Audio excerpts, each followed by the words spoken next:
Hari-hari terakhir Amirul Mukminin, pembentukan syuro, dan terbukanya pintu fitnah. Masa-masa pemerintahan Amirul Mukminin Umar bin Khattab dilalui dengan berbagai pencapaian yang luar biasa. Beliau menata lembaga pemerintahan sedemikian rupa, sehingga memudahkan dalam pengelolaan administrasi. Baik pemerintahan pusat di Madinah, maupun di luar Jazirah Arabia. Pada bidang ekonomi, Amirul Mukminin mengembangkan Baitul Mal, sehingga mampu membiayai infrastruktur negara, gaji pegawai, subsidi untuk kaum miskin, dan memperkuat angkatan perang. Dan pada bidang militer, era Amirul Mukminin telah berhasil melakukan pasifikasi atas Syria, Persia, Mesir, dan beberapa wilayah di pesisir Afrika Utara. Pada suatu hari, ketika masih menjabat sebagai pemimpin tertinggi umat Islam, Amirul Mukminin pernah berkumpul dengan beberapa sahabat. Saat itu, beliau bertanya kepada para sahabat, "Siapakah di antara kalian yang hafal hadis Rasulullah tentang fitnah?" Pertanyaan itu dijawab oleh Huzaifah al-Yaman. "Aku hafal." Amirul Mukminin kemudian berkata, "Bacakanlah untukku. Demi Allah, engkau sangat bersemangat menghafalnya dan hafalanmu kuat sekali." Huzaifah berkata, "Aku mendengar Rasulullah bersabda, fitnah seorang laki-laki ada pada keluarga, harta, dirinya, anaknya, dan tetangganya, namun akan terhapus dengan puasa, sholat, sedekah, dan dengan amar ma'ruf nahi munkar." Amirul Mukminin pun berkata, "Bukan itu yang aku maksud. Aku ingin hadits tentang fitnah yang bergejolak bagaikan ombak laut." "Wahai Amirul Mukminin, ada apa denganmu dan fitnah itu? Sungguh ada pintu yang tertutup antara engkau dan fitnah itu." Amirul Mukminin bertanya kepada Huzaifah, "Apakah pintu tersebut akan hancur atau terbuka?" Huzaifah menjawab, "Pintu tersebut akan hancur." Amirul Mukminin kemudian berkata, "Pintu itu lebih baik tidak tertutup selamanya, sampai hari kiamat." Di kemudian hari, Abu Wa'il, murid dari Huzaifah bin al-Yaman yang menekuni ilmu hadis, bertanya kepada gurunya tersebut, "Apakah Umar mengetahui pintu itu?" Huzaifah menjawab, "Ia sangat mengetahuinya, sebagaimana ia mengetahui bahwa sebelum esok hari pasti ada malam hari. Aku membacakan sebuah hadits yang jelas kepadanya." Abu Wa'il tidak memiliki keberanian untuk bertanya tentang makna pintu tersebut kepada Huzaifah. Kemudian, Abu Wa'il meminta seorang sahabat bernama Masruk untuk bertanya kepada Huzaifah. Masruk pun berkata kepada Huzaifah, "Wahai Huzaifah, siapakah pintu itu?" Huzaifah menjawab, "Dia adalah Umar bin Khattab."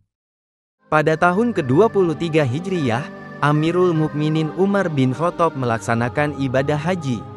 Riwayat mencatat bahwa setelah melewati Mina, Amirul Mukminin berhenti di sebuah dataran yang luas. Beliau kemudian berdoa, "Ya Allah, rakyatku semakin banyak, sedangkan umurku semakin tua, dan kekuatanku semakin melemah, maka cabutlah nyawaku, dengan tidak ditelantarkan dan berlebih-lebihan." Setelah berdoa, Amirul Mukminin melanjutkan perjalanannya kembali menuju Madinah. Riwayat lainnya, dari Hafsah binti Umar, meriwayatkan bahwa beliau mendengar ayahnya berdoa, "Ya Allah, berikanlah aku kesyahidan di jalan-Mu, dan matikanlah aku di kota suci Nabi-Mu." Hafsah kemudian bertanya kepada ayahnya. Dari mana itu bisa terjadi? Amirul Mukminin menjawab, "Allah datang dengan hal itu, apabila Dia menghendaki." Kisah wafatnya Amirul Mukminin juga disampaikan oleh Abdurrahman bin Auf. Beliau menyampaikan bahwa hari Jumat tanggal 21 Zulhijjah tahun ke-23 Hijriyah, Amirul Mukminin menyampaikan khutbah terakhirnya. Pada sholat Jumat tersebut, Amirul Mukminin berkhutbah, dan salah satu bagian khutbahnya berbunyi, "Aku bermimpi melihat seekor ayam jantan berwarna merah, mematukku 2 kali.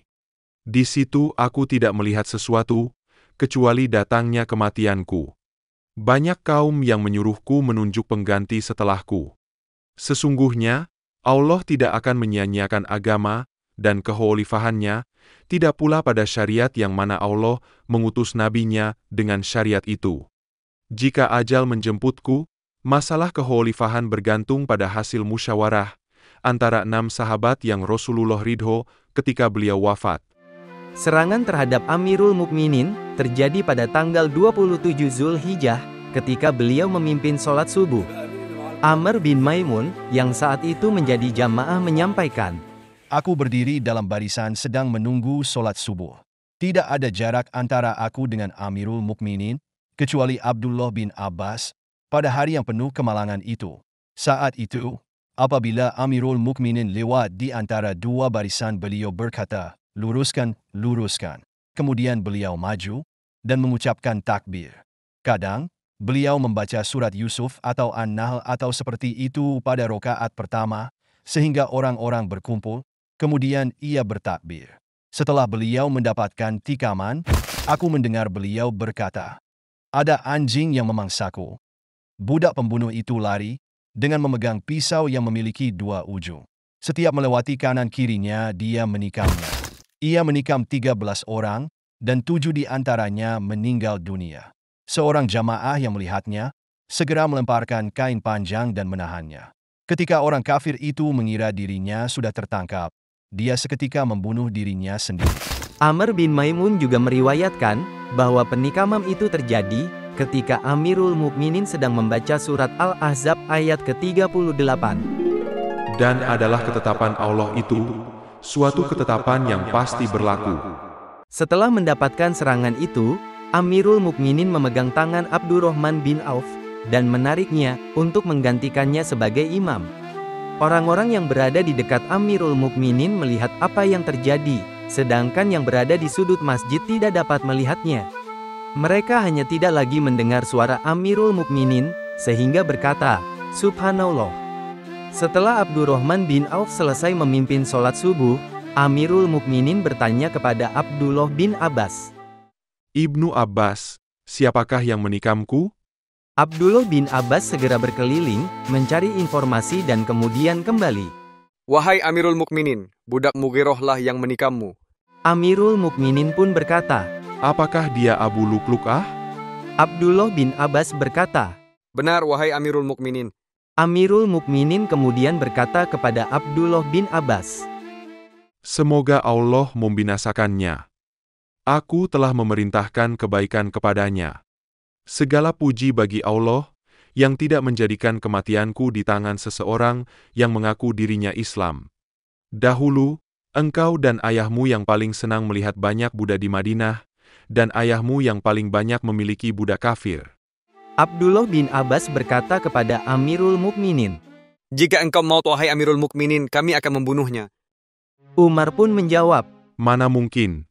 Mereka telah berbicara dengan bahasamu, dan sholat seperti kalian sholat, dan berhaji seperti haji kalian." Dari sekian banyak budak kafir yang berada di Madinah, mereka memilih masuk Islam dan mendapatkan kebebasannya. Budak-budak merupakan tawanan perang dari berbagai pertempuran umat Islam melawan kaum musyrikin.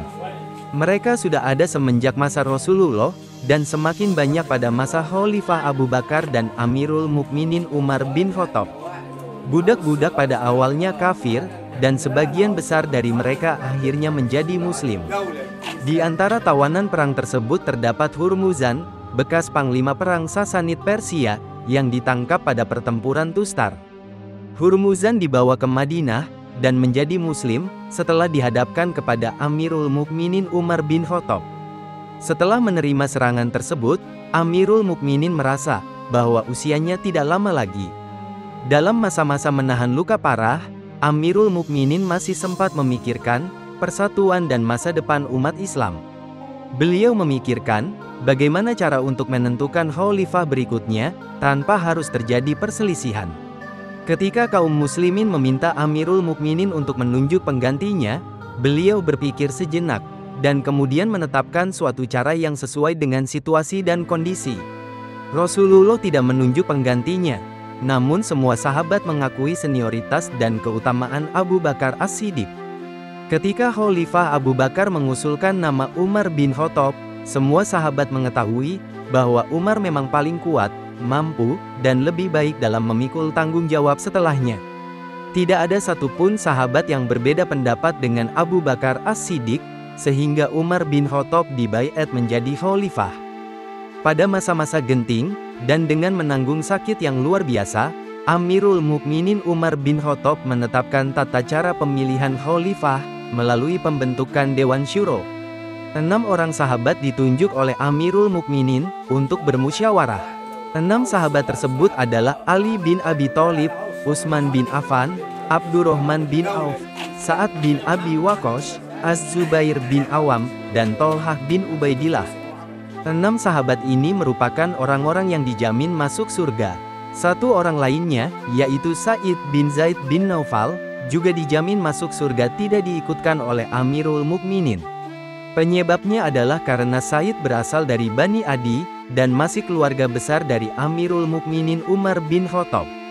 Beliau mencegah terjadinya nepotisme atau penunjukan pemimpin, karena hubungan kerabat. 6 sahabat ini, dikumpulkan pada sebuah rumah khusus untuk bermusyawarah. Amirul Mukminin menugaskan putranya, Abdullah bin Umar sebagai pemimpin sidang, namun tanpa hak suara. Keamanan jalannya musyawarah dijaga dengan ketat, melalui penugasan Mikdad bin Al-Aswad dan Abu Thalhah Al-Ansori beserta beberapa pasukan. Selama jalannya persidangan itu, Amirul Mukminin menunjuk Suhaib bin Ar-Rumi sebagai imam sholat. Amirul Mukminin hanya memberi waktu persidangan selama 3 hari. Beliau berpendapat, semakin lama, maka akan menimbulkan perselisihan yang semakin meluas. Hal itulah yang membuat Amirul Mukminin berpesan, Pada hari keempat, kalian harus memiliki pemimpin. kepada Suhaib Ar-Rumi, Amirul Mukminin berpesan, Jadilah imam sholat selama 3 hari, dan biarkanlah Dewan Syuro itu untuk tetap tinggal di rumah. Jika mereka telah sepakat pada salah seorang dari mereka, dan ada yang menentangnya, maka hendaklah mereka memenggal kepalanya. Amirul Mukminin memerintahkan membunuh siapa saja yang ingin menentang Dewan Syuro, dan mencerai-beraikan persatuan kaum muslimin. Hal ini sesuai dengan sabda Rasulullah. Barang siapa datang kepadamu, padahal kalian sudah sepakat pada salah seorang dari kalian, dan ia ingin memecahkan persatuan kalian dan memisahkan jamaah kalian, maka bunuhlah. Amirul Mukminin menjelaskan secara detail tentang cara kerja Dewan Syuro kepada para sahabat. Sebagai antisipasi jika terjadi perselisihan yang berlarut-larut, maka beliau menunjuk Abdullah bin Umar dalam persidangan, meskipun tidak memiliki hak suara. Kepada anggota Dewan Syuro, Amirul Mukminin berpesan, Jika 3 orang ridho terhadap salah satu dari kalian, dan 3 orang lainnya ridho terhadap seorang lainnya, maka ambillah kebijaksanaan dari Abdullah bin Umar. Kelompok manakah yang diputuskannya, hendaklah kalian memilih salah seorang dari mereka. Jika mereka tidak ridho dengan keputusan Abdullah bin Umar, hendaklah kalian meminta putusan Abdurrahman bin Auf. Abdurrahman bin Auf adalah orang yang diberi petunjuk dan bijaksana. Ia selalu menjaga agama dari Allah. Dengarkanlah apa yang ia katakan. Amirul Mukminin wafat pada hari ketiga jalannya musyawarah Dewan Syuro. Beliau dimakamkan di samping makam Rasulullah dan Abu Bakar As-Siddiq. Sedangkan proses pemilihan khalifah yang baru itu selesai menjelang subuh hari keempat. 6 anggota Dewan Syuro itu sepakat menunjuk Utsman bin Affan sebagai khalifah yang baru, menggantikan Amirul Mukminin Umar bin Khattab. Penulis naskah, Abdullah Hasan. Ilustrator, Didik Sunardi. Pengisi suara, Hilmi. Musik, Agusti M. Editor, Sultan. Produser, Haidar Ahmad Furqoni. Diproduksi oleh Kastari Sentra Media.